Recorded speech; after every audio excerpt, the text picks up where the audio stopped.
Hello everybody, welcome back to another video, and today I'm going to do another Unciv America.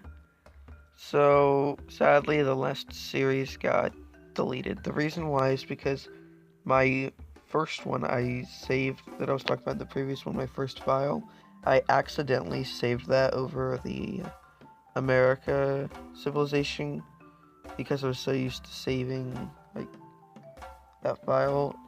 I don't know, it was really weird, but I accidentally deleted it.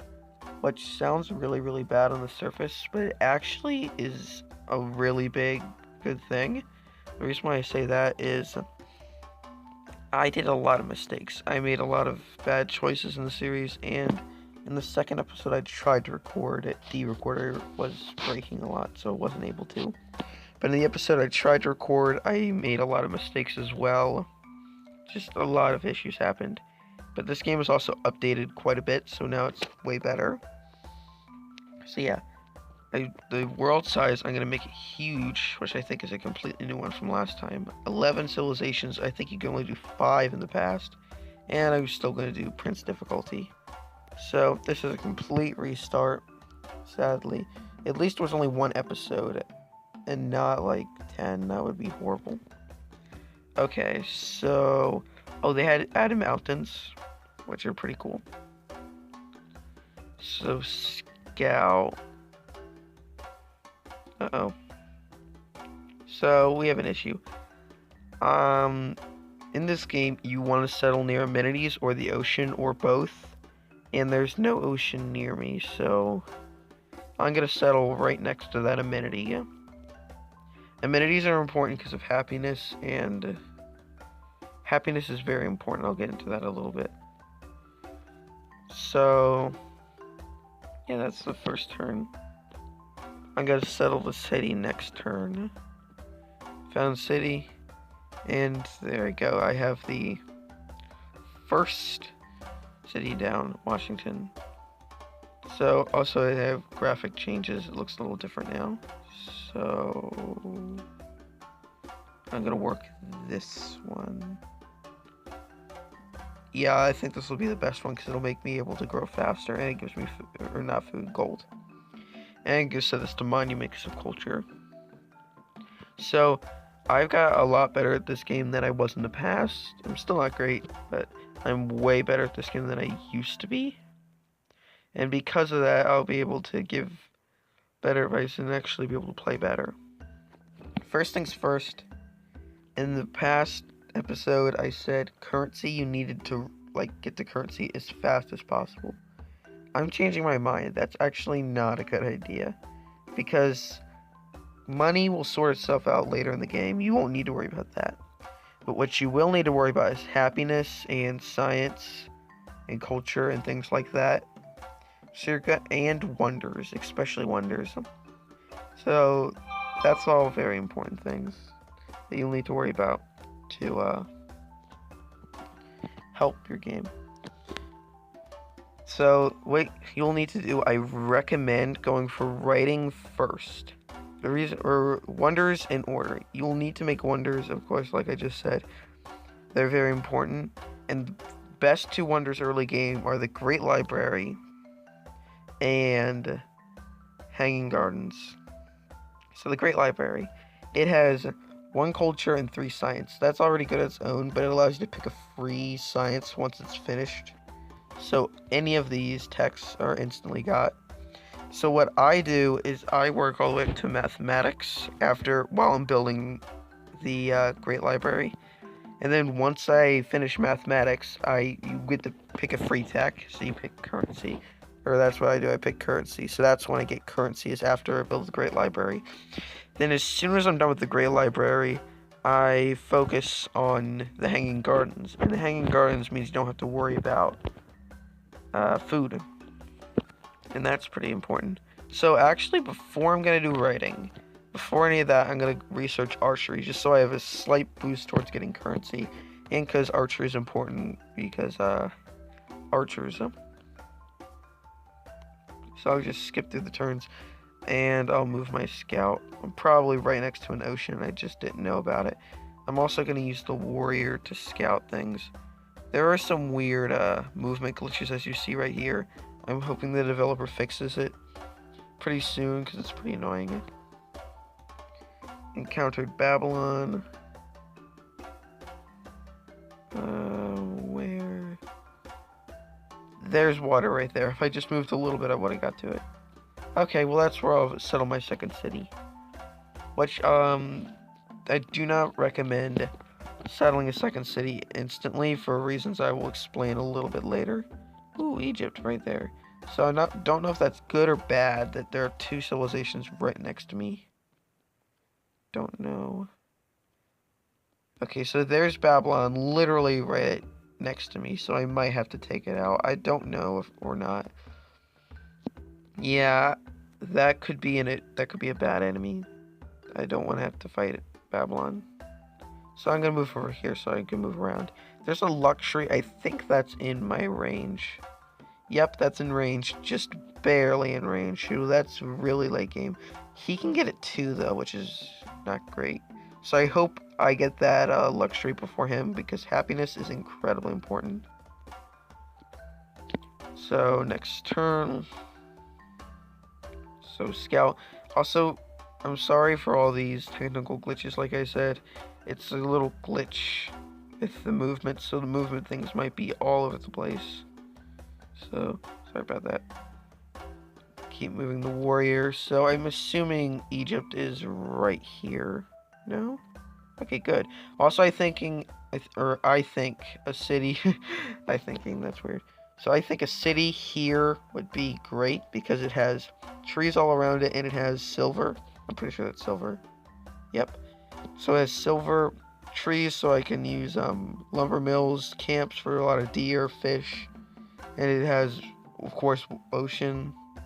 Very important. And I'm hoping Egypt doesn't get that first, though, because that's a really good spot. Instant amenity will help, and instant amenity will help with happiness. Okay, gotta wait a few turns. Turns late game take so long. Also, I forgot to move my units. But turns in the late game take so long, so it's like I usually take a long time on my turns because I don't want to wait half an hour for my turns to load. It doesn't take that long. But I don't want to wait forever for my turns to load, so when they go so quickly, I'm just not used to it. Okay, archery completed. I want to go writing. So I goes pottery first. Okay, monument built, 5 turns till my first policy. I'll go over that in a little bit.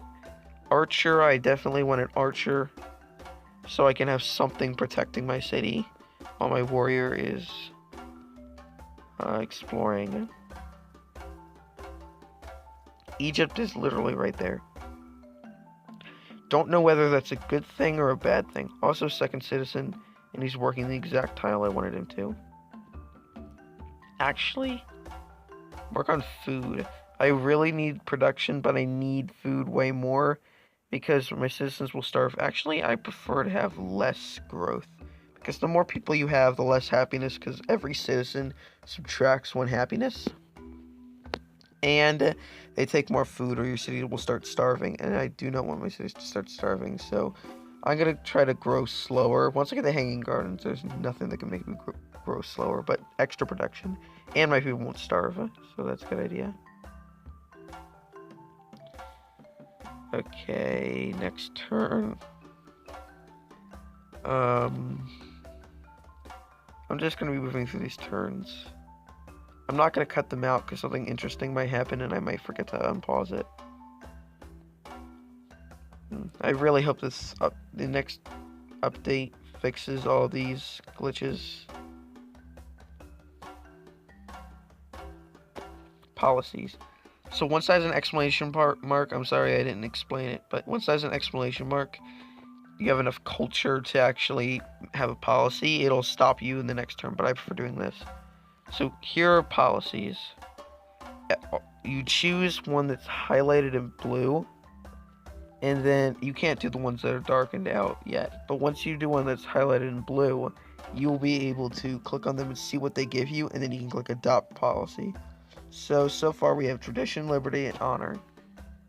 I recommend not liberty because in my previous episode, I recommended liberty. Do not get liberty, get tradition. Tradition is really good because it can lead to monarchy, which gives you +1 gold, -1 happiness for every 2 citizens in the capital, which is huge early game because you don't want to settle a second city. As much as I said settling multiple cities is great in the last episode, don't do it. It's not a good idea. You want to have a massive, really, really strong capital before you go for a second city. Also, this is huge. Aristocracy for wonder building is huge. I definitely recommend tradition into oligarchy, and then legalism just because you can. Then I think, yeah, you can just get monarchy after that. So you think monarchy, then this, and then you can get tradition, which is 15% growth and +2 food. You'll have plenty of food after you're done with tradition, because this also produces food. So the capital will have tons of food, plus Dining Gardens will also give them food. So tradition, I recommend you get this. It also gives you plus culture, which means it'll make it even faster for the next policy. You can see 8 turns up in the corner. So that's pretty huge.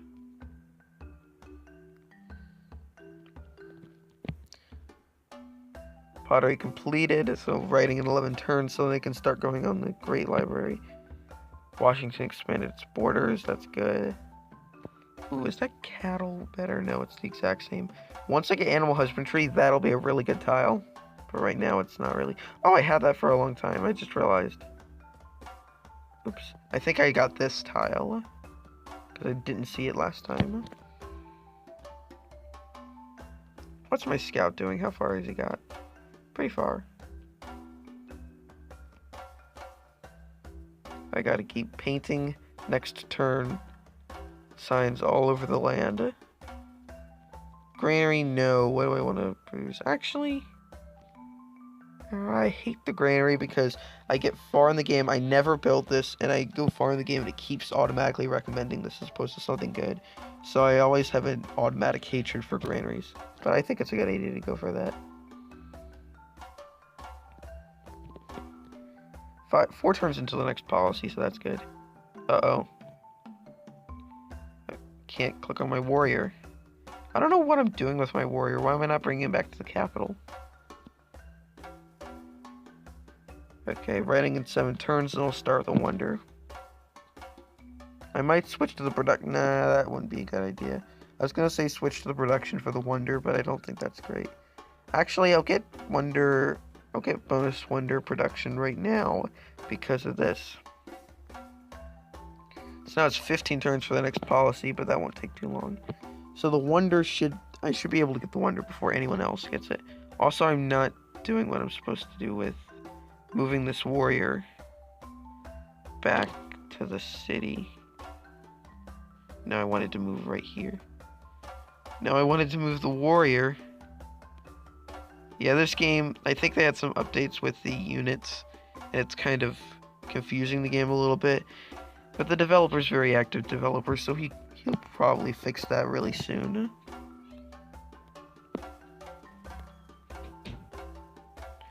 Okay. So 3 turns till granary, that's probably going to haunt me for the rest of the game. So Great Library, it's not actually 37 turns. It says 37 turns, it's actually 31 turns. The reason why is it doesn't factor in the 15% boost thing.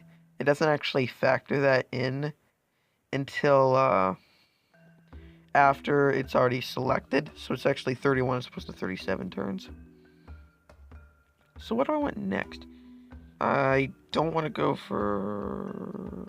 Actually, yeah, because the Great Library, once that's built, that'll be good for getting currency. So I'm going to go mathematics because that'll really help me. Animal husbandry is also good because I'll be able to get production from this. So I'll actually have a really good thing there. Actually, I won't even have a builder, I just realized. That's not a good thing.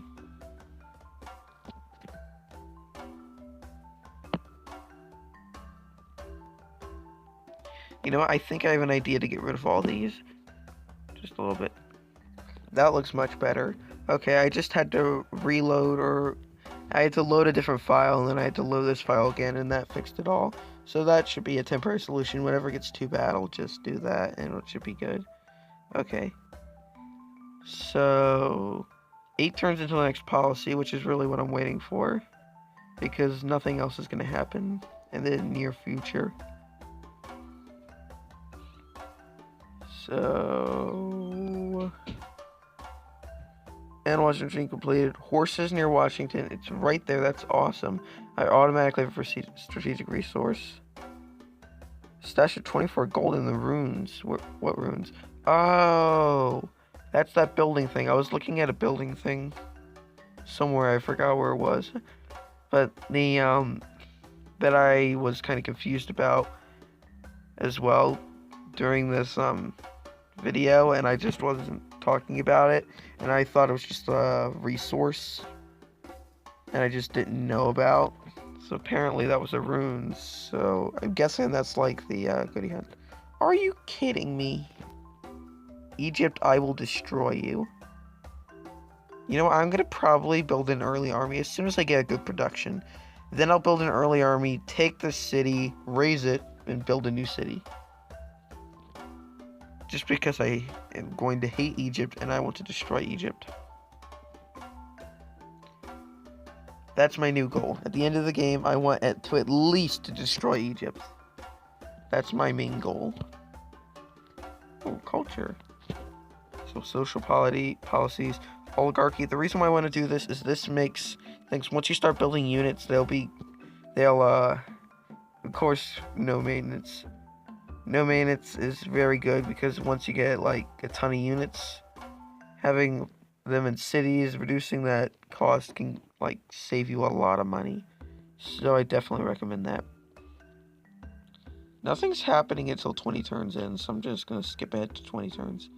I want to make sure though that this building, the Great Library, finishes after mathematics is completed.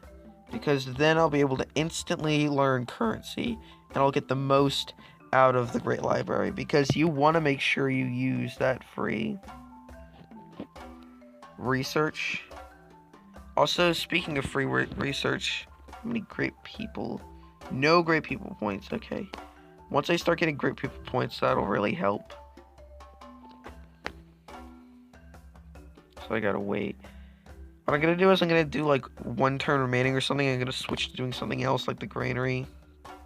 Maybe, or just produce nothing. And then I'll do something else so mathematics will be completed, so then I'll be able to instantly get currency. Then I'll switch to the Hanging Gardens. I'll probably do that at the end of the episode or before that. I'm expanding pretty rapidly, that's pretty cool. I wish there was something to do with mountains, possibly later game. I don't know, because I haven't got to incredibly late, but there should be something, maybe even an update, where, like, there's some sort of industry thing that if you place it... Oh, I forgot, this isn't... You can't place things.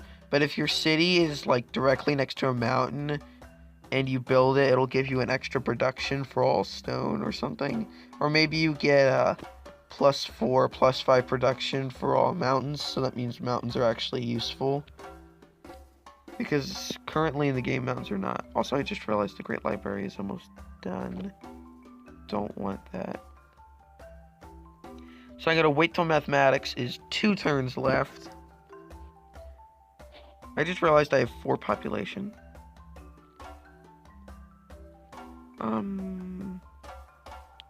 Yeah, I'm gonna have to work on food. Yeah. So once it gets to like 2 turns remaining, I should be good. I do not want anyone to take that wonder. Just in case anyone's confused, I know I haven't been really good at explaining anything, but just in case anyone is confused, wonders, there can only be 1 wonder in the world at a time. Also, I think it's the perfect time to start building it again. And Egypt built another city. Hopefully, Egypt is economically ruined. Oh, something I forgot to mention is the diplomacy screen. This shows you for all the cities you know, I'm pretty sure, or that know each other, all the interactions, like all these green lines show you what cities are like to each other. Like, let's say me and Egypt. The green line means we're friends, so that means we're not against each other in war. That means we're not fighting each other. So that's good to pay attention to. If it's a red line though, that means there's war. So it's good to pay attention to the screen. It'll fill up more the more like people there are. And I know this kind of spoils the other civilizations in the game, but here's something interesting. If you have 11 civs on, every other civilization in the game other than you is also in the game. I'm pretty sure that's what the maker of the game said. So that is important to know, because that means I'm not actually spoiling what other civilizations are in the game. It does tell you. So if you're not playing max civs and you want a kind of spoiler free, you want to meet people as you meet people, you want to be surprised at what other people there are in your game, then don't check the diplomacy tab, because it will tell you about all the other civilizations. So does the victory status as well. It tells you about all the other civilizations. Also, conquest victory counts if they're destroyed in general. So if a different civilization destroys everything else and just Greece is left and they have one weak city and you take it, and you only conquer Greece, then you'll have won the game because of that. That's kind of weird. But yeah, I don't know how else you'd do that. So, classical era, cool. New policy branch, Stonehenge. I expected that. People like building up Stonehenge really early. Mathematics completed. That's perfect. I could just instantly get currency, and I think I'm gonna go for mining. I think that'll be a smart choice. So, Great Library. I'm pretty sure that's 100% mine. Great Library is great. Granary, nope. Hanging Gardens. 36 turns, that's a huge increase. I don't know why I said it like that. Also, when it says pick a tech, it means free tech. As you can see down there, make sure you read that. For the first couple times I played the game, it wasn't till after I was clicking the button that I realized it said free tech. For like things like Great Scientist and stuff like this, when I built science buildings before I knew this was a feature, and I accidentally wasted it on something I was already building. Like, I thought it wasn't registering. Let's say I accidentally clicked mining, then I would have got mining for free and it only cost 3 turns. So that's something you gotta be aware of. So pick currency is free tech, of course. That's what we're planning to do. So now I instantly have currency. That's really, really cool. And guilds. I don't want to research guilds though. I'm still, of course, researching mining, so why am I still in the tech tree? So yeah. 2 turns until policy. I'm going to pick a policy, and then I'm going to end this episode. It's been pretty good so far. So I'm going to pick a policy, then end it. Legalism. Free culture building in your first 4 cities. I'm going to pick that just because it unlocks monarchy. And monarchy is what I'm going to get next. So, I hope you all enjoyed this video. It was way better than the last one, and I'm now better at the game, so I know a little bit more about it. Sorry I kind of sped through a few things, but yeah, I'm pretty excited to go to the next episode. I'm going to click next turn, and then after next turn, I'm going to end. And I got to pick a tech just because trapping, just because it can get me to horseback riding faster. Okay, then next turn, so it actually saves. Here's one more, just to end this episode, an important thing to note. At least most of the time, it only saves the last turn you did. So what I mean is, if you exit the game, it doesn't save the turn you were on when you exit the game. It goes to the turn before that. So if you did anything like move any units, or change production, or change science, and it will go to the turn before that and not register that. So make sure you click an extra turn button. You click the next turn button one more time just before you leave the game to make sure it doesn't delete anything you did that was important, and then you might accidentally forget about it, and then that would be very bad if it was something important. Okay, I hope you all enjoyed. Transmission.